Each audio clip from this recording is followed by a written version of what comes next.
शाम के 6 बज चुके थे और माही अभी तक घर नहीं आई थी। माही के पापा बहुत परेशान थे और सोच रहे थे कि आज तो मैंने बोला था माही को कि आज जल्दी घर आ जाना, मगर फिर भी देर कर ली। ये लड़की कब मेरी बात सुनेगी। लड़के वाले भी आते ही होंगे, मगर इस लड़की का कुछ पता नहीं। माही के पापा की बेचैनी बढ़ रही थी। ठीक आधा घंटे बाद माही ने घर में दस्तक दी। हाथों में वो सामान था जो पापा और बुआ ने बताया था।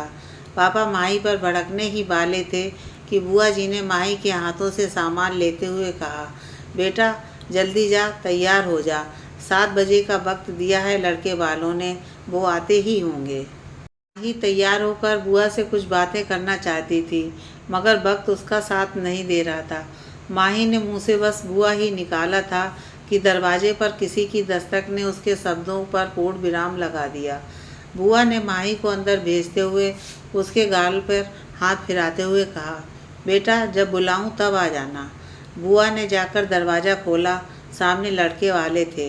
लड़के की माँ, उसके पापा, उसकी बुआ जी और खुद वो इंसान जो माही को देखने आया था, प्रतीक। यही नाम बताया था बुआ ने माही को। बुआ ने उन चारों लोगों का अच्छे से स्वागत किया। बुआ और माही के पापा लड़के वालों के साथ बात करने में व्यस्त हो चुके थे। साथ में बुआ जी का बेटा था जो बाकी फॉर्मेलिटी पूरी कर रहा था। माही इन सबसे दूर अपने कमरे में बैठी थी।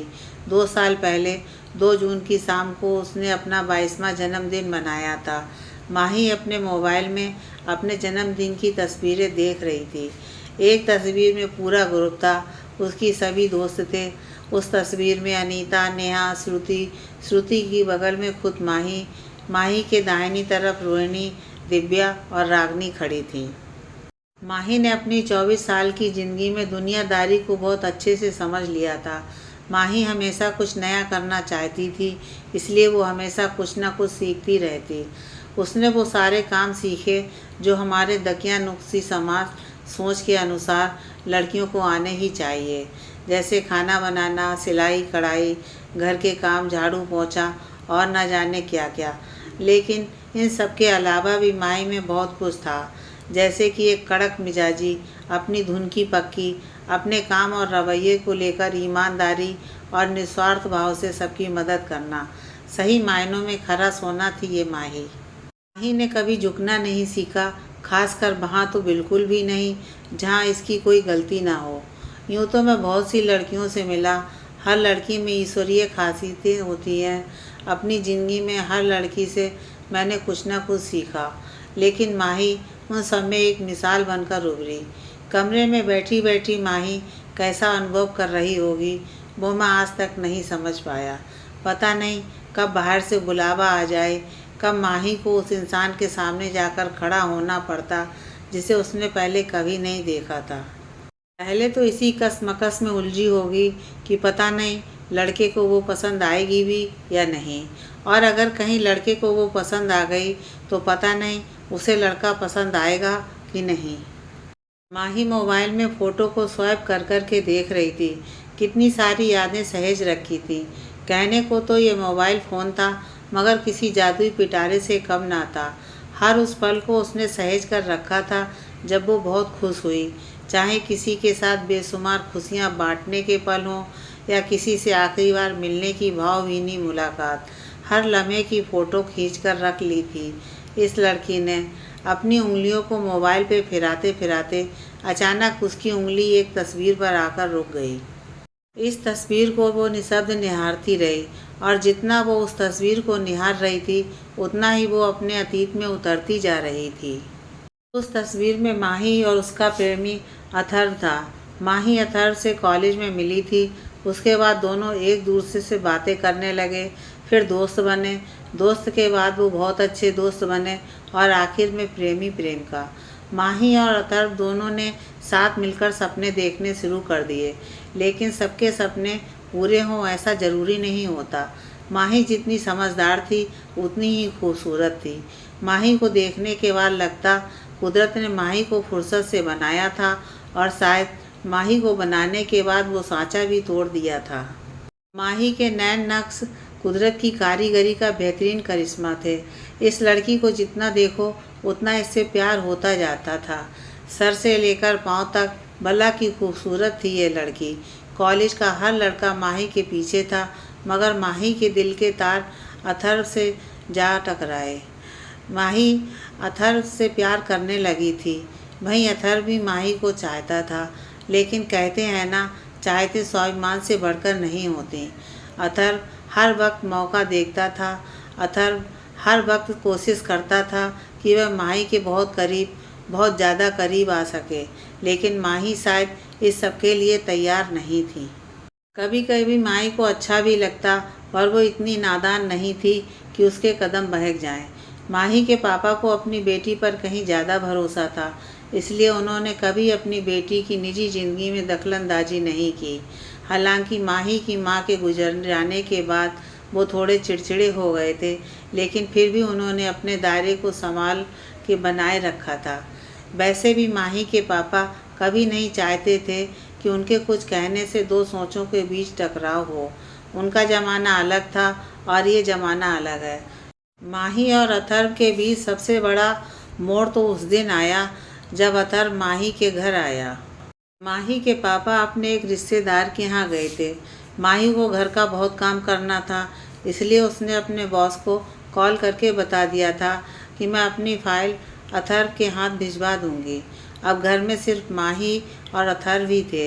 अथर्व पहले तो माही को देखता रहा, फिर ना जाने क्या सोचकर उठा और माही को कस के गले लगा लिया। माही ने भी उसे कस के अपनी बाहों में भर लिया और मासूमियत भरे लहजे में बोली, क्या हुआ अथर्व, इतना ज़्यादा लाड़? अथर्व ने प्यार ही प्यार में वो गलती करने के लिए कदम आगे बढ़ा दिए जिसके लिए माही कभी तैयार ही नहीं होती। ने झटके से अथर्व को दूर किया और नाराज होते हुए बोली, क्या कर रहे हो तुम? मुझे तुमसे शादी करनी है, उसके बाद तो मैं तुम्हारी ही हो जाऊंगी ना, फिर इतनी जल्दीबाजी किस लिए? इस बार अथर्व गुस्सा हो गया और बिफरते हुए बोला, जब शादी करनी ही है तो इस सब में इतना हर्ज क्यों? जब पति मुझे ही बनना है तो फिर मैं अपना हक अभी क्यों ना ले सकता?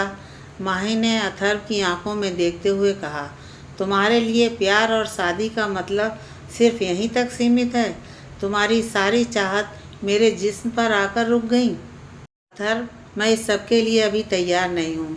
तुमसे बहुत प्यार करती हूँ, लेकिन मैं कभी ये गलती नहीं कर सकती। तुम मुझसे प्यार करो या ना करो, लेकिन जो हरकत आज की है वो कभी दोबारा मत करना। मैं तुम्हारी भावनाओं को समझ सकती हूँ, लेकिन तुम्हें यह समझना होगा, मैं शादी से पहले कभी भी ऐसा कुछ नहीं करूँगी जिसकी वजह से मैं कभी खुद से भी नज़रें ना मिला सकूँ। अथर्व झल्लाहट भरी नज़रों से माही को देखता रहा। फिर कुछ देर बाद उसने फाइल उठाई और चलने लगा, मगर दरवाजे पर खड़े माही के पापा अपनी बेटी पर गर्व महसूस कर रहे थे। माही के पापा ने दरवाजे से पीछे हटके माही को आवाज़ दी और बरामदे में आते हुए माही से बोले, बेटा पानी ला दे एक गिलास, थक गया हूँ। अथर्व ने उनको नमस्ते किया और फाइल लेकर चला गया। उस दिन के बाद अथर्व और माही का रिश्ता बेजान हो गया और धीरे धीरे ख़त्म ही हो गया। अथर्व का कहना था कि मॉडर्न बनो, ज़िंदगी और जवानी के मज़े लो, मगर माही सोचती थी कि ज़िंदगी को ऐसे जियो कि औरों के लिए एक मिसाल बन सको। ऐसा नहीं था कि माही को अथर्व पे भरोसा नहीं था, लेकिन माही ने दुनिया को देखा था और वक्त ने उसे उम्र से पहले ही समझदार बना दिया था। उसकी एक दोस्त दिया ने ऐसे ही भावनाओं में बहकर सारी हदें पार कर डालीं और उसके बाद उस लड़के ने दिया को उस मंजिल पर लाकर छोड़ दिया जहाँ से उसके पास कोई रास्ता नहीं था। हिम्मत जुटाकर जब दिया ने जैसे तैसे ज़िंदगी को फिर से जीना शुरू किया, तो इन तथाकथित समाज के ठेकेदारों ने और उन 4 लोगों ने उसका जीना दुश्वार कर दिया, जिनका डर हम सभी को वक्त बेवक्त दिखाया जाता है कि 4 लोग देखेंगे तो क्या कहेंगे। कहते हैं ना, दुनिया में कोई सबसे बड़ा आदमखोर है तो वो आदमी ही है। दिया और माही बहुत अच्छी दोस्त थी, मगर शिवरात्रि के ठीक एक दिन पहले दिया हमेशा के लिए माही को अकेला छोड़ के चली गई। दिया की कमी माही को अक्सर खलती रही। दोस्त थी, मगर सगी बहनों से भी ज़्यादा प्यार था। दिया की मौत को लोगों ने 2 तरह से देखा। पहले वो लोग थे जिनको लगता था कि दिया ने गलती की थी तो सज़ा तो भुगतनी ही थी, और दूसरे वो लोग थे जिनको कहीं ना कहीं ये लगता था कि दिया के साथ गलत हुआ। उसने प्यार तो सच्चा किया लेकिन साथी बेईमान चुना। कौन सही था कौन गलत ये समझाते सब थे, पर समझना कोई नहीं चाहता था। अचानक माही की उंगलियां एक और फोटो पर आकर ठहर गईं, जिसमें दिया और माही का एक सीधा साधा दोस्त शिवम था। इत्तेफाक से यह उसके पास आखिरी तस्वीर थी जिसमें वो दोनों लोग थे जो माही के दिल के बेहद करीब थे। शिवम से माही की दोस्ती कॉलेज में हुई थी, जबकि दिया उसकी बचपन की दोस्त थी। लेकिन कहते हैं ना, दोस्त तो दोस्त होता है, फिर क्या नया क्या पुराना। माही की आंखों में सालों से घर की हुई उदासी आज कुछ आंसुओं के रूप में उसकी पलकों को भिगो रही थी। माही जी भर के रो लेना चाहती थी, पर तभी बुआ जी ने आवाज़ लगाई। माही के जो आंसू बाहर आ पाए वो बह गए, और जो बाकी बाहर आने के इंतज़ार में पलकों में ही कैद रह गए। माही एक झूठी मुस्कुराहट के साथ उस शख्स के सामने पहुंच गई जिसे आज से पहले उसने कभी नहीं देखा था। सबके बीच में पहुंचते ही माही से ऐसे ऐसे सवाल दागे गए जैसे कि उसका कोई आईएएस का इंटरव्यू चल रहा हो। पुराने ज़माने की रीति रिवाजों के बाद आज के चलन के हिसाब से प्रतीक और माही को अकेला गार्डन में भेज दिया गया। माही और प्रतीक आमने सामने थे। प्रतीक ने खामोशी को दरकिनार करते हुए माही से बात शुरू की और माही की तारीफ करते हुए बोला, आप में मुझे वो सब लगा जो मैं अपनी पत्नी में चाहता हूँ। मेरा फैसला तो मैंने अंदर ही कर लिया था, बाहर तो बस आपका फैसला सुनने के लिए आया हूँ। आपको अपने होने वाले पति में क्या खासियत चाहिए? माही ने 24 साल की छोटी सी जिंदगी में बड़े बड़े सबक सीख लिए थे। माही ने एक गहरी सांस लेते हुए प्रतीक के सवाल का जवाब दिया। माही ने कहा, बस दो ही खासियतें मिल जाएं तो भी चलेगा। पहली कि वो मेरी भावनाओं को समझे, उनका सम्मान करे, सिर्फ साथ देने की कस्में ही ना खाए, असल में ज़िंदगी के हर मोड़ पर मेरा साथ दे। प्रतीक ने माही की आंखों में देखकर फिर सवाल किया, और दूसरी? माही ने गुलाब के पौधे से एक पत्ती को तोड़ते हुए कहा, बस रिश्ता ईमानदारी से निभाए। माही और प्रतीक फिर वहाँ की बातें करने लगे। अचानक माही ने प्रतीक से एक सवाल दाग दिया, अगर आपकी पत्नी नौकरी करना चाहे तो? प्रतीक एकदम से अपने पुरुष होने के अभिमान पर इतराते हुए बोला, मैं इतना कमाता हूँ कि मेरी बीवी को कभी भी नौकरी करने की ज़रूरत नहीं पड़ेगी। मैंने भी थोड़ी सी दुनिया देखी है, लड़कियों के लिए दुनिया अभी भी उतनी अच्छी नहीं है। मैं तो कभी भी अपनी पत्नी को कोई नौकरी वोकरी नहीं करने दूंगा। माही थोड़ा झिझक गई, फिर अपनी झिझक को छुपाते हुए बोली, अंदर चलें? अंदर आते वक्त माही सोच रही थी, ये इंसान अभी पति बनने लायक है ही नहीं। इसने लड़कियों को लड़कों से कम समझ रखा है। अगर इसकी बीवी नौकरी करेगी तो इसका अहंकार खत्म हो जाएगा ना। लड़के वाले अपना फैसला सुनाकर चले गए। अब बस जवाब माही की तरफ से देना था। लड़का सब लोगों को पसंद आ चुका था, मगर माही कुछ और ही सोच रही थी। हर बार की तरह इस बार भी माही के सामने सवाल था, मगर जवाब उसको वही देना था जो उसके घर वाले चाहते थे। अजीब विडंबना थी। माही इस रिश्ते के लिए तैयार नहीं थी, पर अपने पापा की खुशी के लिए उसने खुद की सोच के साथ समझौता कर लिया। माही अपने पापा से ये कह के अपने कमरे में आ गई कि जो आप कहेंगे वैसा ही होगा। अगर आप खुश हैं तो मैं भी खुश हूँ। अपने कमरे में आकर माही वो सारे पल अपनी ज़िंदगी के पन्ने से ढूंढ ढूंढ कर लाने लगी जो उसने कभी भूले ही नहीं पाए। माही को एक इंसान की जगह उसे एक लड़की की तरह ही देखा गया। जब 14 साल की थी तब पहली बार उसके एक टीचर ने उसे 1 साल तक डराकर उसका शारीरिक शोषण किया। फिर जैसे तैसे उस सदमे से बाहर निकली कि फिर उसके 16वें साल में उसके रिश्तेदार ने उस पर गलत नज़र डाली। इज्जत और आबरू का हवाला देकर उसका उपयोग करना चाहा। माही ने हिम्मत करके ये जंग भी जीत ली। कॉलेज में पहुंची तो वहाँ एक प्रोफेसर हमेशा माही को छूने की कोशिश करता। वक्त बेवक्त कभी कमर पे हाथ रखता तो कभी सीने पे हाथ लगा देता। इस सब से तंग आकर माही ने जब अपने बुआ के लड़के से मदद मांगी तो बदले में उसने भी माही की इज्जत को तार तार कर देना चाहा। बस स्टैंड, रेलवे स्टेशन या फिर ऑटो रिक्शा, सब जगह के कड़वे अनुभव कर चुकी थी। ऐसा नहीं था कि दुनिया में अच्छे लोग नहीं थे या माही की मुलाकात अच्छे लोगों से नहीं हुई। कुछ लोग थे जो सच में बहुत अच्छे थे, जिनसे मिलने के बाद माही का दुनिया भर के लोगों से विश्वास नहीं उठा। कुछ अच्छे और साफ दिल के लोग भी इस दुनिया में मौजूद थे, मगर फिर भी ऐसा कोई मिला ही नहीं जो उसके दिल को छू सकता। जो भी मिला वो जिस्म का भूखा भेड़िया ही मिला। माही की माँ नहीं थी तो ये जंग उसे अकेले ही लड़नी थी, और वो लड़ती भी आई थी। अपने पापा की खुशी के लिए वो प्रतीक से शादी करने के लिए तैयार हो गई। प्रतीक से शादी करने के बाद माही की दुनिया बदलने लगी थी। शुरुआती कुछ सप्ताह तो उसके लिए उम्मीदों से भी ज़्यादा खुशनुमा थे, मगर खुशियों की घड़ी बहुत छोटी होती है। यह बात माही शादी के पहले ही साल में महसूस करने लगी थी।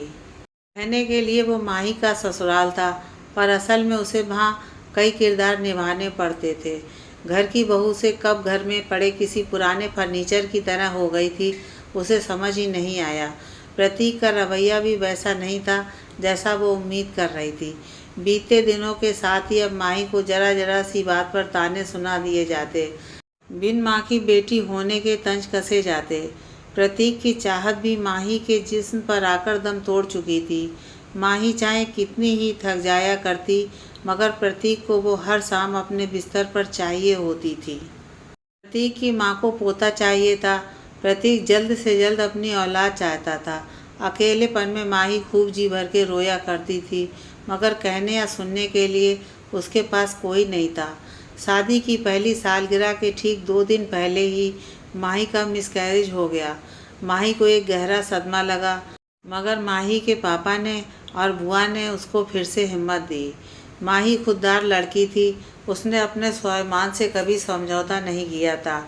बस अपने पापा की खुशी के लिए हाँ कर दी थी, वरना माही और खुल के जी लेना चाहती थी। अपनी एक अलग पहचान बनाना चाहती थी, मगर प्रतीक ने तो उससे उसकी पहचान ही छीन ली।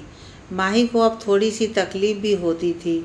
माही अब भी कोशिश में लगी थी कि वो अपना रिश्ता बचा ले, प्रतीक को इंसान बना ले, मगर प्रतीक के अंदर का जल्लाद बहुत घातक हो चुका था।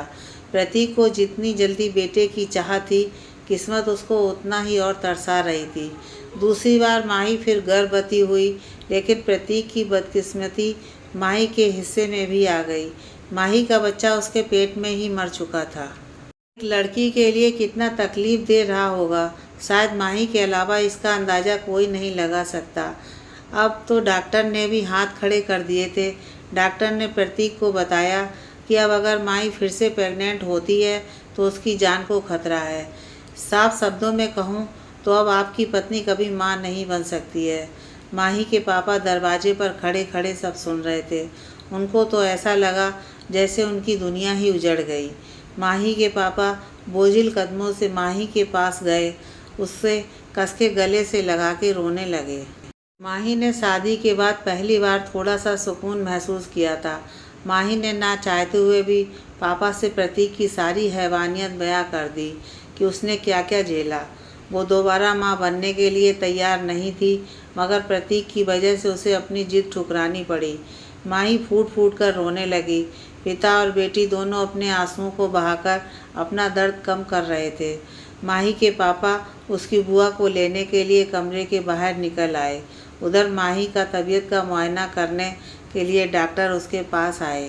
डॉक्टर माही की खैर खबर लेकर और उसकी दवाइयों को वक्त से खाने की हिदायत देते हुए जाने लगे तो अचानक माही ने उन्हें टोका। फिर झिझक को दूर करती हुई कुछ सोचते हुए बोली, डॉक्टर साहब, बहुत तकलीफ़ हो रही है।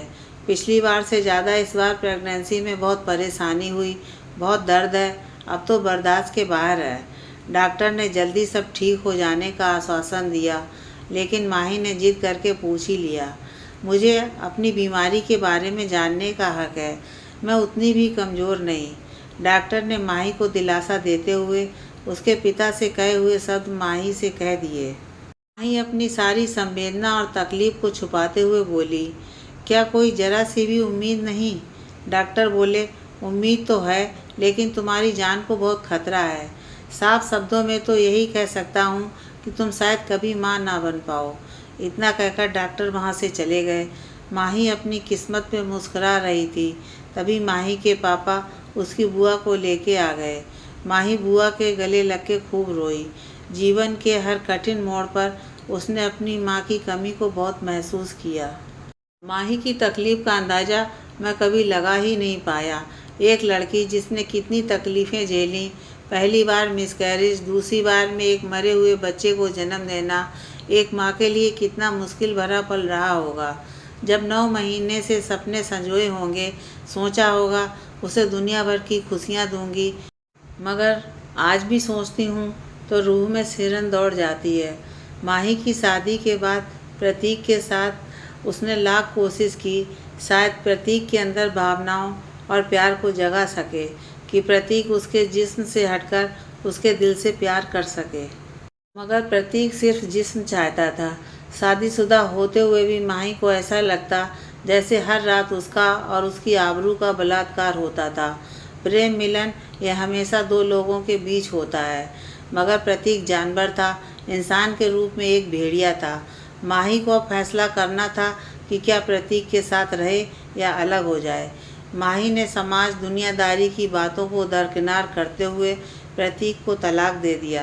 तलाक तो माही ने दे दिया था, मगर ज़हनी तौर पर माही टूटने लगी थी।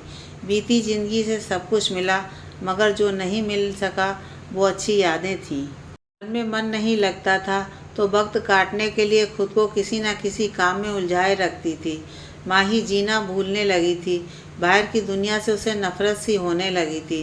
कुछ अरसे बाद जब माही का 34वां जन्मदिन आया तो माही की ज़िंदगी में एक अध्याय फिर से खुल गया। माही के जन्मदिन पर उसे जन्मदिन की बधाई देने शिवम आया था। वो शिवम जो माही को सबसे ज़्यादा जानता था और माही को जिस पर बहुत भरोसा था, और उतना ही भरोसा माही के पापा को था उस पर। शिवम कुछ था ही ऐसा कि जो भी उसको जानने लगता, उसको समझने लगता, वो उसका मुरीद हो ही जाता था। अथर्व और शिवम में से उसे शिवम पे खास भरोसा था। उसने शिवम के हाव भाव देखे थे, हमेशा बिना किसी फ़ायदे के माही की मदद कर देता था। बदले में उसने कभी कुछ नहीं मांगा। वो बस यही चाहता था कि माही खूब खुश रहे। जो बातें वह खुद से भी नहीं करती थी, वो बातें वह दिया और शिवम से बेझिझक कह देती थी। दिया की मौत और माही की शादी के बाद शिवम उससे मिलने आज आया था। आखिरी बार माही कब मुस्कुराई थी नहीं पता, मगर आज शिवम को देख के उसकी मुस्कान निकल आई। आज सालों बाद माही शिवम से बात करके खिलखिलाकर हंस रही थी। दोनों आपस में बतिया रहे थे कि तभी माही के पापा वहां आ गए और दोनों को ऐसे हंसी ठिठोली करते हुए देखकर बोले, शिवम बेटा, इतने सालों से कहाँ गायब थे? बड़े दिनों में अंकल का घर दिखाई दिया। शिवम ने नैतिक शिष्टाचार निभाते हुए अंकल के पैर छुए और फिर अंकल से ही बतियाने लगा। अब माही के पापा और शिवम दोनों लोग बरामदे में आकर बैठ गए और माही चाय नाश्ता लाने किचन में चली गई। तो ही बातों में माही की शादीशुदा जिंदगी और माही के एकाकीपन तक का सब बखान अंकल ने शिवम से कर दिया। शिवम के मन में शून्यता पसर गई, क्योंकि अभी माही से घंटों बात करने के बाद वो समझ ही नहीं पाया था कि माही उससे क्या छिपा चुकी थी। तभी दोनों लोगों की चुप्पी को तोड़ते हुए माही के शब्द शिवम के कानों में पड़े, शिवम चाय ले लो, क्या सोचने लगे? शिवम ने माही की आंखों में देखते हुए कहा, कुछ नहीं, बस ऐसे ही। माही ने फिर सवालिया नज़रों से पापा की तरफ देखा। उन्होंने चाय का कप उठाया और बिना कुछ बोले दोनों को बरामदे में अकेले छोड़कर बालकनी में आकर अखबार पढ़ने लगे। शिवम ने माही का हाथ पकड़ा और उसे अपनी बगल में बिठाकर अपना चाय का कप उसे देते हुए बोला, हुजूर आप भी तो बैठिए। माही ने शिवम की आंखों में देखा। उसकी आंखों को पढ़ के माही हौले से मुस्कुरा दी। शिवम चीज़ों को समझता था। खुद की उलझनों में उलझा रहने वाला लड़का असल में बहुत सुलझा हुआ था। रिश्तों और भावनाओं के प्रति हमेशा ईमानदार रहता था। शिवम माही का सच माही की जुबान से ही सुनना चाहता था, इसलिए उसने माही की दुखती रग पे हाथ फिरा दिया। सोफे पर अपने दोनों हाथों की कोहनियों को मोड़कर अपने घुटने से 2-3 सेंटीमीटर ऊपर टिकाकर अपने दोनों हाथों की उंगलियों में चाय का कप पकड़े हुए माही की आंखों में आंखें डालकर सवाल किया, शादीशुदा ज़िंदगी कैसी चल रही है? माही के हाथ चाय का कप होठों तक ले जाते रुक गए और जो तड़प और तकलीफ़ दिल में थी उसने शिवम के सामने पूरा कह डाला। दोनों की चाय ठंडी हो चुकी थी, दोनों के चेहरों पर अफसोस था। शिवम एकटक माही को देखे जा रहा था। माही ने शिवम को शांत बैठे देखकर कहा, अब किसी बात से तकलीफ़ नहीं होती। इतने सपने टूटे हैं कि अब जीने की भी चाह खत्म हो गई है। पापा भी पिछले 1-2 साल से मुझे फिर से शादी करने के लिए कह रहे हैं, लेकिन शिवम अब फिर से टूटकर बिखर जाने की हिम्मत मुझ में दोबारा नहीं है। मैंने बहुत कोशिश की, दिल में एक उम्मीद थी कि शायद मैं अपने रिश्ते को बचा सकती हूँ, मगर मेरी ज़िंदगी की ये सबसे बड़ी गलतफहमी थी। उसने मेरे बदन के साथ साथ मेरी आत्मा को भी नोच डाला।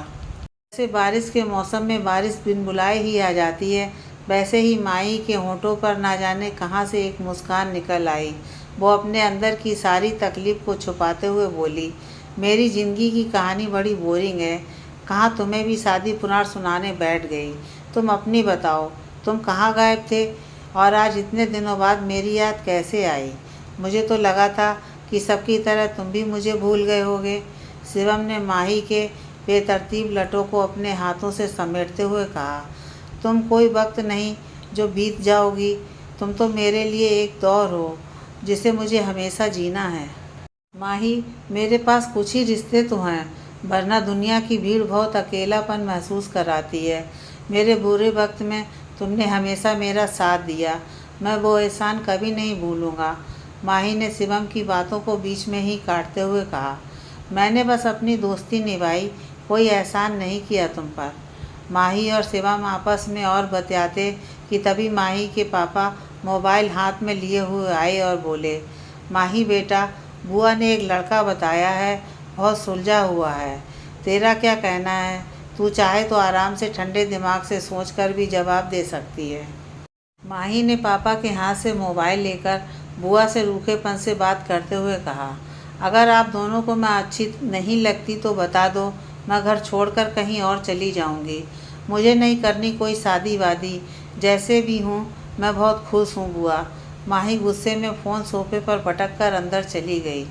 माही के पापा अपनी आंखों से आंसू को पोंछते हुए कहने लगे, मैं जानता हूँ मेरी बेटी ने बहुत तकलीफ़ सही, मेरी खुशी के लिए बिना कुछ कहे प्रतीक से शादी करने के लिए तैयार हो गई। शादीशुदा ज़िंदगी में न जाने कितनी ही मुसीबतों को झेला, पर कभी उफ तक नहीं की। समाज के इन चंद ठेकेदारों ने लोगों का सुख चैन सब छीन लिया है। मैं तो जी चुका हूँ अपनी ज़िंदगी, अब बस अपने मरने से पहले अपनी बेटी की दुनिया दोबारा बसते हुए देखना चाहता हूँ, ताकि मुझे मेरे मरने का कोई अफसोस ना हो। ये दुनिया वाले उसका जीना हराम कर देंगे। माही के पापा एक हारे हुए योद्धा की तरह सोफे पर बैठ गए। शिवम ने अंकल को दिलासा दिया और वहाँ से चला आया। रास्ते भर वो बस यही सोचता रहा कि माही और माही के पापा में कोई भी तो गलत नहीं है, दोनों ही अपनी जगह सही हैं। शाम को शिवम ने माही को फ़ोन किया और वहाँ चलने को कहा जहाँ माही, दिया और शिवम अक्सर जाया करते थे। शहर के एक कोने में ठहरी एक छोटी सी झील इन तीनों की दोस्ती की गवाह थी वो जगह। पहले तो माही ने मना किया, पर शिवम के भावपूर्ण आग्रह के आगे वो हार गई। वो आने के लिए राजी हो गई। माही सालों बाद थोड़ा सा संवर रही थी। सालों बाद माही वही माही बनना चाह रही थी जैसी वो पहले लगा करती थी। लेकिन सालों से उजाड़ रखी जिंदगी को माही एक शाम में कैसे संवार सकती थी? मगर माही फिर भी बहुत सुंदर लग रही थी। माही के नैन नक्श थे ही ऐसे कि वो अगर होठों के कोनों से हल्की सी मुस्कान भी बिखेर देना, तब भी उसकी खूबसूरती में 4 चांद लग जाते थे। कुछ लम्हों बाद माही हल्की गुलाबी साड़ी पहने शिवम के पास उस झील के किनारे जा बैठी। शिवम माही को एकटक देखता ही रह गया। माही बोली, क्या देख रहे हो? शिवम उसके चेहरे को निहारते हुए बोला, कुछ नहीं, बस एक गुलाब को देख रहा हूँ। माही थोड़ा शर्मा गई। इधर उधर की बातें करने के बाद, माही को उसके जन्मदिन का तोहफा देने के बाद शिवम ने माही का हाथ अपने दोनों हथेलियों के बीच में ले लिया। माही बोली, क्या कर रहे हो? शिवम बोला, अपनी हिफाजत कर रहा हूँ ताकि तुम कहीं थप्पड़ ना मारो। दोनों खिलखिलाकर हंस पड़े। शिवम माही का हाथ वैसे ही अपनी दोनों हथेलियों में थामे हुए बोला, मैंने अंकल से बात की थी, वो तुम्हें लेकर बहुत फिक्रमंद है। ये दुनिया है, ये किसी के लिए भी नहीं थमती। मैं ये नहीं कहता कि अंकल जी की बात गलत है। माही, उनको तकलीफ़ होती है तुम्हारी तकलीफ़ से। उनका दिल तुम्हें इस हाल में देख के बहुत दुखता है। बस एक बार उनकी बात को समझो, उन पर गौर करो। दुनिया में कुछ भी नामुमकिन नहीं है और दुनिया उतनी भी बुरी नहीं है। माही शिवम की बात को बीच में ही काटते हुए बोली, दुनिया उतनी अच्छी भी तो नहीं है। मैंने जो झेला है वो मैं ही समझ सकती हूँ। शिवम, मेरे लिए इतना आसान नहीं है। मैंने अकेले जीना सीख लिया है। शिवम ने झील में एक पत्थर फेंकते हुए कहा, जीना तो सीख लिया मगर खुश रहना अभी नहीं सीख पाई। माही ने शिवम के कंधे पर सिर रखकर कहा, तुम मेरे अच्छे दोस्त हो, मैं जानती हूँ कि शायद तुम सही भी हो, पर अब ज़िंदगी उस पड़ाव पर आकर रुक चुकी है जहाँ आकर सब ख्वाहिशें दम तोड़ देती हैं। शिवम ने माही का हाथ पकड़ा और खड़े होते हुए कहा, जब अपने लिए कुछ ना बचा हो तब दूसरों की खुशियों में खुश रहना सीख लो। माही, तुम अभी जिस हालात में हो ना, वहाँ से तुम किसी के लिए कोई मिसाल बन सकती हो। बस एक मसाल की तरह खुद ही खुद में जल सकती हो और जल भी रही हो। माही, रोना गलत बात नहीं है, मगर रोते रहना बहुत गलत बात है। उस झील से माही के घर आने तक दोनों के लबों पर एक खामोशी ठहरी रही। शिवम माही को घर तक छोड़कर वापस चला गया। माही अपने कमरे में आकर बैठ गई। वो शिवम की कही हुई बात पर बार बार उसके मन में हलचल पैदा कर रही थी। घड़ी की सुइयों की हर टिक टिक के बाद माही और गहरी सोच में डूबती जा रही थी। जागती आंखों से माही कब सो गई पता भी नहीं चला। सुबह जब आंख खुली तो माही ने देखा कि 8 बज रहे हैं। पापा बाहर बरामदे में बैठे अखबार पढ़ रहे थे। माही ने जल्दी से नहाया, सुबह की पूजा की और किचन में जाकर नाश्ता बनाने लगी। माही अपने पापा के पास जाकर बैठ गई। चाय और नाश्ता पापा को दे दिया। माही कुछ देर चुप रही, फिर अपनी चुप्पी तोड़ते हुए बोली, ठीक है पापा, मैं शादी के लिए तैयार हूँ। उसके पापा इतना सुनते ही चौंक पड़े और उसके गाल पे प्यार से हाथ फिराते हुए बोले, बेटा, तबीयत तो ठीक है तुम्हारी? माही बोली, मैंने पूरे होश में फैसला लिया है पापा। वो लड़का जो बुआ ने देखा था, घर बुला लीजिए। माही के पापा ने माही को कस के गले लगा लिया और उसके माथे को चूमते हुए बोले, बेटा, मैंने भी तेरे लिए एक लड़का देखा है, तू कहे तो उसे आज ही बुला लूँ। माही ने हामी भर दी। माही के पापा ने एक फ़ोन किया और किसी को घर आने के लिए कहा। लड़का आने ही वाला था, लेकिन उससे पहले माही शिवम के बारे में सोच रही थी। वो सोच रही थी कि शिवम भी यहाँ होता तो कितना अच्छा होता, वो भी कितना खुश होता। गधा, जो बात वो इतने सालों में नहीं समझ पाई, उसे एक ही पल में कितनी आसानी से समझा दिया। माही कुछ और सोचती कि तभी दरवाजे की घंटी बजी। माही के पापा ने दरवाज़ा खोला। सामने शिवम खड़ा था। माही उसे देखकर बहुत खुश हुई और बोली, अभी तुम्हारा ही इंतज़ार कर रही थी, अच्छा हुआ तुम आ गए। माही ने पापा से पूछा, पापा, वो कितना वक्त लगेगा उन लोगों को आने में? माही के पापा ने शिवम से अपने मन की बात कह दी। उसको बताया कि वो उसकी और माही की शादी करवाना चाहते हैं। उन्होंने अपनी बात जारी रखते हुए कहा, मेरी बेटी होते हुए भी जो बात मैं इसे नहीं समझा सका, वो ही बात तुमने इसे इतने कम वक्त में समझा दी। मैंने बहुत लड़के देखे जो मेरे दामाद बन सकते थे, मगर तुम्हें देखकर लगा कि तुम मेरे दामाद ही नहीं बल्कि एक बेटा भी बन सकते हो। मेरा तुम पर कोई दबाव नहीं है, तुम अपना फैसला लेने के लिए स्वतंत्र हो। माही हैरानी से अपने पापा को देखे जा रही थी। उसने कस के पापा को गले लगा लिया। वो अपने सारे शब्द भूल चुकी थी। अब तो बस वो शिवम की तरफ देख रही थी। शिवम ने माही की तरफ देखते हुए कहा, माफ़ कीजिएगा अंकल, मगर मैं इस लड़की से शादी करने के लिए तैयार नहीं हूँ। माही एकदम भौचक्की रह गई। माही रोने ही वाली थी कि शिवम आगे बढ़ा। उसने माही के जूड़े में से हेयर स्टिक निकाल दी। माही के बाल एक झरने की तरह बिखरते हुए चले गए। शिवम ने फिर अपनी बात जारी रखते हुए कहा, हाँ अब मैं तैयार हूँ, लेकिन अंकल शादी से पहले मेरी एक शर्त है, मुझे माही से एक वादा चाहिए। माही बोली, कैसा वादा? शिवम बोला, मैं तुमसे शादी तभी करूँगा जब तुम वो सपना सच करोगी जो तुम हमेशा से चाहती थी। तुम एक IPS ऑफिसर बनना चाहती थी। मैं जी जान से तुम्हारी मदद करूँगा, मगर शादी तुमसे तभी करूँगा जब तुम अपना सपना जियोगी। मैं तुम्हें कामयाब होते हुए देखना चाहता हूँ। माही के पापा ने दोनों के सर पर हाथ फिराया और अपना शुभाशीष देकर वहाँ से बाहर चले गए। माही कस के शिवम के गले लग गई और उसकी आंखों में देखते हुए बोली, अब हमारी दोस्ती का क्या होगा? शिवम ने उसकी आंखों पर आती हुई लटों को अपने हाथों से संवारते हुए कहा, मैंने हमेशा तुमसे प्यार किया, तुम्हें खो ना दूं, इस डर से उसे दोस्ती तक ही सीमित रखा। माही ने अपने आंसुओं को लाख छिपाना चाहा, मगर वो थे कि थम ही नहीं रहे थे। 3 साल बाद शिवम माही का बेसब्री से इंतजार कर रहा था। माही के आते ही शिवम ने उसे कस के गले से लगा लिया। बोली, क्या कर रहे हो? बड़ा लाड़ आ रहा है। शिवम ने माही को हीरे की अंगूठी पहनाते हुए कहा, शादी की 3री सालगिरह मुबारक हो DSP साहिबा। माही ने शिवम के गाल को चूमते हुए कहा, आपको भी मुबारक हो। आज माही को अपने हिस्से की सारी खुशियाँ मिल गई थीं। उसे एक अच्छा मददगार और एक बेइंतहा प्यार करने वाला साथी मिल गया था तथा उसे अपनी एक नई पहचान भी मिल गई थी।